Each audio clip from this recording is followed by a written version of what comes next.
This is Macro Analytics, delivering frank conversations on global macroeconomics and market analysis, outside the mainstream, featuring discussions and debates between Gordon T. Long, publisher and editor of GordonTLong.com, and his guests. The content of this discussion is strictly the opinion of the participants. It is in no way a solicitation for business, nor is it to be considered investment advice of any sort. Always consult a registered investment advisor before making any investment decision. These discussions are extremely hard-hitting and terribly frank, and parental discretion is advised. Now, on to the show. Good morning. I'm Gord Long with GordonTLong.com. As part of our ongoing series on financial repression, I have Peter Boockvar joining us this morning. Peter is Managing Director, Chief Market Analyst with the Lindsay Group, a macroeconomic and market research firm, and he is well known for his regular appearances on CNBC. Welcome, Peter. Thanks for having me. Well, it's our honor to have you join us. Peter, we've had a lot of guests on talking about financial repression, but I'm sure that you have your own views and something quite different. Could you help our listeners with a description of your background, of things that you've been involved with? Well, I've been at the Lindsay Group for now almost 2 years. As you mentioned, the chief market analyst. Prior to that, I was at Omega Advisors, the hedge fund, as a macro strategist, and prior to that, for 18 years, was the equity strategist in Militabex. So I've been following markets not just here but all over the world. And not just stocks, but fixed income, currencies, commodities, and of course the influence that central bankers have had on all those markets. And everyone, they certainly have. And I would argue that we've reached the point where we have mispricing of risk, we have lack of price discovery, and we have malinvestment. But I don't want to put words in your mouth. So, Peter, could you define financial repression to our listeners, what it means to you or how you think of it? I think, well, generally speaking, when central banks are involved in setting interest rates, it's the price fixing of the cost of money. And I guess financial repression would be the artificial suppression of interest rates well below at least the rate of inflation and well below where they would be otherwise if set by the supply and demand for money. I mean, that's what really should create the cost of money, is the supply and demand for it. And again, central banks artificially setting them at well below the rate they would be otherwise would be my definition of financial repression. Consequences of them doing that, positive and negative? Well, of course, as you mentioned before, the malinvestment. But when you think about central banks and what they do, they're not creating anything new. They're just they're just trying to pressure you to act today in some activity that you may have done tomorrow. They want you to buy a car today, not tomorrow. They want you to buy a house today, not tomorrow. They want you to buy that stock today, not tomorrow. So it just pulls forward activity. So when that initially begins, activity in the short term obviously accelerates, both in terms of economic activity and higher asset prices. But at some point you reach a wall where you pulled forward so much activity that you've reached the law of diminishing returns. We've certainly seen that in the economy over the past 5 or 6 years in this recovery. But on the other hand, asset prices have been, the inflation in asset prices have pulled forward a lot of future returns, but that hasn't stopped asset prices from continuing higher. So that's what it does. There's a short-term high to it, but in this process, as you said, the malinvestment. So in the late 90s, for example, we laid a lot of fiber optic copper wires and so forth. So while that would have happened ordinarily, you bunched a lot of the activity in a very short period of time. Housing. A lot of these houses over a period of time, just due to household formation, would have been built. But the Fed's artificial suppression of interest rates caused a lot of that building to happen all at once. We saw it in the oil patch. A lot of these new hydraulic fracking wells would have been drilled, but the low cost of money, cheap financing, caused it all to be drilled all at once. So that's what happens. It's a short-term benefit, but at major long-term costs that you pay the price for a long time. Peter, I look at it quite in a similar manner to you, and so it brings all this demand forward, and then what happens is the corporations go out and build supply to match it. So and at some point with cheap money, and we've certainly seen that in Asia, as it's geared up at phenomenal rates of of building supply, but at some point it reaches equilibrium of the demand and supply, but at a very elevated level. And to keep it at that level, you got to bring even more demand forward, and it's pretty tough to do that, diminishing returns and zero interest, and it gets harder and harder to bring it through. And then what happens, as soon as that demand kind of weakens a little bit, all of a sudden the supply guys absolutely cut back in manufacturing, commodities. You see it in the Baltic Dry, you see it in the commodities prices, etc., because they've got to cut back costs associated with even beginnings of a slowing demand. Am I right in that? Is that the right way to look at it? Yes, and that's the irony of central bankers' attempt to generate higher inflation end up causing the scenario and the environment that ultimately creates the deflation, because all they're doing is creating excess capacity. Precisely. And is that not what we're seeing right now? This deflation is now alive and well because of exactly that? And is this the beginnings of some serious problems? It's a deflation in commodity prices. I don't want to say there's broad deflation, because in the U.S., correct, I agree. Services ex energy is persistently up 2.5% year over year every month. So it's disinflation, deflation, whatever you want to call it, in commodity prices is predominantly what we've seen. But we're certainly seeing inflation in many areas, professional services noticeably so. Rents, tuition, there's no taxes. question. And then we're seeing quite a mixture between economies. Some economies are experiencing more deflation, whereas a lot of the emerging markets have been experiencing severe inflation right across the board.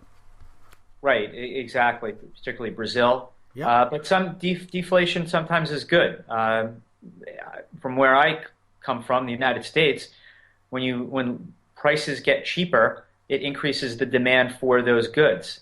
Look at Europe right now. Lower prices, at least in Spain, has helped that country to become more competitive, both from a labor standpoint and also from a wage and income standpoint. So it's part of the process of readjusting prices to where demand and supply are, but we know that central bankers have basically mucked up the entire concept of supply and demand and price discovery, and has caused all these different inputs to be completely out of whack relative to where they would be historically. Where does it end? Or does it just keep on going on? No, unfortunately it ends when inflation actually does start to increase and interest rates do start to rise, and in a sense take away the printing press of these central bankers. So right now central bankers have given themselves license to do what they want because of these low levels of inflation. But at some point, the bond market and these inflation numbers are not going to be so accommodating, and that's what will inevitably take this away. But the first step in that, I think, is the central bank of the Fed central bank, as people get to see how they are trapped in a policy that they can't get out of, and that here we are, 9 years after the last time we've had interest rates go up, 6 years at zero, and everyone's freaking out over a measly 25 basis point increase in interest rates. Of only talking about doing it. We haven't seen it actually happen either. Well, I think, assuming if you fast forward to June and we're under the same environment as we are today, they will raise 25 basis points. We have to remember that central bankers, particularly in the Fed, are academics who follow econometric models. Yeah. And their labor market inputs are flashing red. And that's why they will raise rates in June. Now, whether that's the right thing to do or not is not part of this discussion. They want to raise rates, and if the labor market continues to behave in the way it has over the last few months, over the next few months, and the unemployment rate, for example, regardless of what you think of that number, is down to 5.3, 5.4, the Fed will raise rates in June. So the question is not that first rate hike, it's the turbulence that causes and what that potentially means for future rate hikes after the first one. Won't this just continue to strengthen the U.S. dollar relative to other currencies, putting pressures in profits, ever mind problems in the emerging markets? Yeah, that's the catch-22 here. But wouldn't it force China? Wouldn't it force China? Because China's facing horrendous issues now with its currency relative to the yen, etc., because it's trying to keep a relative I'll use the word peg against the U.S. dollar. So isn't it going to force them into some kind of action? Well, it's interesting with the yuan because the yuan is weakening against the dollar, but it's strengthening against the euro. So the yuan is not a one-way street against all currencies. It's a very mixed bag with the yuan. And China takes a lot of pride in having a strong currency. So I'm not necessarily convinced that the yuan is going to have some big fall because China doesn't want that to happen. But I don't think that's the issue with China. I don't think that's going to be one of their problems. But yes, the dollar strength is eventually going to be a problem for the Fed. But raising 25 basis points, we've had an extreme move already. So I think potentially a lot of that has been priced in. It's really what happens after that. And also a big part of the dollar discussion is going to be related to commodities too, because commodities are obviously having a really tough time here, particularly oil. But after the crash that a lot of these commodities have had, this trend's not going to last forever, and low prices will cure low prices. And when commodity prices stop going down, and I'm not sure when that is, but I'm convinced that the decline in oil is the last phase of this commodity bear market. It can go on, but to me this is the last phase, a phase that began with silver back in early 2011, followed by gold in September 2011. So once you get commodity prices firming, and again, I don't know when or from what level, the dollar against some currencies will stop rallying. It'll stop rallying against the Canadian dollar, the Aussie dollar, and potentially the Brazilian real. We also have to see how the ECB QE program unfolds in coming months. If all of a sudden, fast forward to September, they start having issues with finding enough bonds to buy, well, maybe they're not going to be able to get to the 3 trillion euro balance sheet that they hope for, and that actually can end the euro decline. So there are a lot of factors here. The dollar is not rallying because the U.S. is a great place and because the Fed may raise rates 25 basis points. It's happening because of so much turmoil in a lot of these other countries, whether it's commodity-based or it's massive QE going on in Europe and Japan. What's your outlook right now for the U.S. equity markets in 2015? What are you anticipating with these, even with these rate increases potentially in June? Well, I unfortunately started to be a bear in late 2013, way too early, because I was worried when the Fed was going to taper that was going to be the end. So I'm in the camp that central bankers, particularly the Fed, have been the main support to U.S. equity markets. Mm-hmm. And now that the Fed is tightening, and the Fed tightening is not beginning with the 25 basis point hike. The Fed tightening began with the end of QE. So at the end of QE, what I think they will be a hike in rates, the stronger dollar, data point after data point that's missing expectations, earnings expectations that continue to shrink with Q1 and Q2 year-over-year earnings growth expected to be negative. So I'm even more bearish on the U.S. stock market and think a major correction is potentially just beginning. Any idea what kind of size this is, or is this a consolidation before we go higher? Or to me, the fundamental factors aren't in place for a resumption of the bull market. Again, mostly because of Fed tightening and combined now with a changed earnings picture. Mm-hmm. Earnings have been a major driver of the market, as we know, but so was multiple expansion. So the reversal of Fed policy ends the multiple expansion game, and the end of the V-bottom in earnings ends that part of the game. Now, to what extent do we decline? I don't know, because I'm not sure exactly where the Yellen put is today. It's an out-of-the-money put, but I'm not sure what the strike price is right now. I don't know if it's 15%. I don't know if it's 25%. But I'm pretty convinced that if we're down 20, 25%, she will not only possibly cut rates below where she had them after she raises them in June, but I wouldn't be surprised if we saw another round of QE. So saying where we go on the downside is tough, but I think that over the next 6 months we'll see potentially 15% or more, depending on what the Fed does. Won't the Fed be, as you say, whatever their strike price is, forced to take action because there's so much leverage in the system that any collapsing collateral values, and there's already a shortage of collateral in many cases out there because of things like rehypothecation, couldn't this get out of control very, very quickly? Isn't that their biggest worry? The Fed will certainly try, but exactly. At some point, they're going to lose control of the stock market, and they'll lose control of the bond market. We know they lost control of commodity prices. I mean, the Fed's trying to generate inflation, and commodity prices have gone the exact opposite way. Just look at gold since September of 2011, and all the money the Fed's printed and gold has had this major correction. The Fed's lost control of commodities. And I guarantee you at some point, they're going to lose control of stock prices also.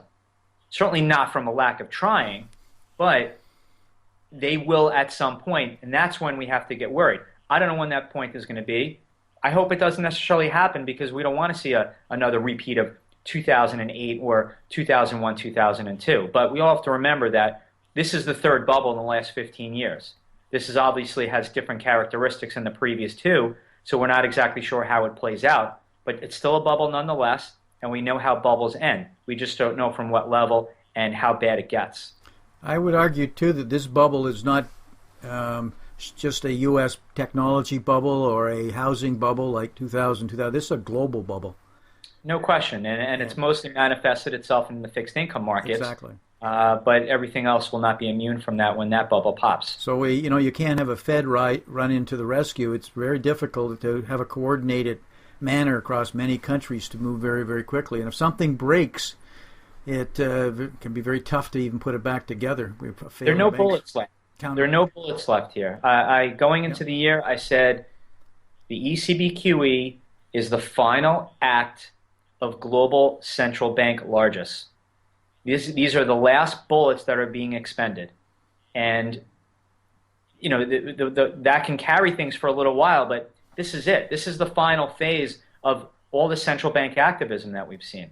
Starting with Japan's Halloween surprise and then the ECB, this is it. These are the last bullets. This is it. This is the final act, and we'll have to see how this plays out. So what should investors be doing then, Peter? What are you doing? Well, I think when you're 6 years into a bull market, obviously a lot of things have been picked over. Valuations just get expensive when you've been rallying for 6 years. Therefore, it's tougher and tougher to buy cheap things. But I think investors have to be bold and go to places that have been thrown out the window. And we know commodities have been the poster boy for a bear market. So anybody who has investing guts and wants to be the contrarian has to be buying commodity-based stocks, commodities themselves, the countries that produce them, and know that in a couple of years when this bear market ends, prices will likely be a lot higher than they are today. So I think that's a main area that investors should be looking for value, because that's where the value is. When you have commodity prices essentially near the lowest level since 2009, find me any other asset class that has experienced that kind of damage. Therefore, things don't continue in that direction. This will eventually cure itself, as low prices will cure low prices, and you will see a resumption of a commodity bull market. Where it goes in the upside, I have no idea, but to me, that's where the tremendous values are. There's a lot to worry about here. What's worrying you the most amongst all of these issues? That central banks lose control, and I think we're beginning to see the beginnings of that. Certainly with European stock markets and bonds, they're carrying through with the ECB QE, but we're seeing major signs of instability here. So we've had central bankers in their attempt to create 2% inflation and what they call price stability has, in front of our eyes, caused major monetary, financial, and now foreign currency instability. So to me, they're already beginning to lose some control of the narrative, and that's what has me most concerned if this continues, particularly in the implications it has for fixed income and stocks. And I think people should be keeping a very close eye, at least in the next month, on the European bond market, because that's where the new central bank stranglehold is on.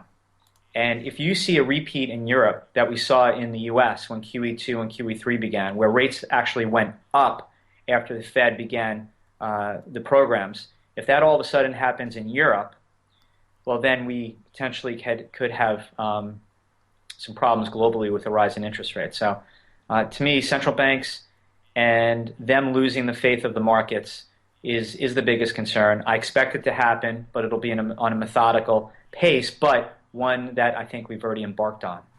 What's your feelings about gold, silver, precious metals this year? You obviously believe this is a time to take a risk on commodities. Would that include gold and silver? I think about maybe 5 times over the past year I've called the bottom in gold and silver. So I guess I might as well try it again. I think from a fundamental standpoint, anything that you would want as a bull on gold and silver are taking place in front of our eyes. I think the only thing that's keeping gold back is this idea that it's just an anti-dollar trade when it's really just an anti-fiat currency trade. So I think the last roadblock to a resumption of the gold and silver bull market is that first rate hike from the Fed. I think once that is out of the way and people realize that this is not the beginning of some long extended tightening cycle, because the Fed's just not going to be able to pull it off, that rates are going to stay well below where they should for a very long period of time, that's when the gold and silver bull market will resume. But again, that first rate hike and the patient word and all that stuff is the last impediment here. And let's take a step back.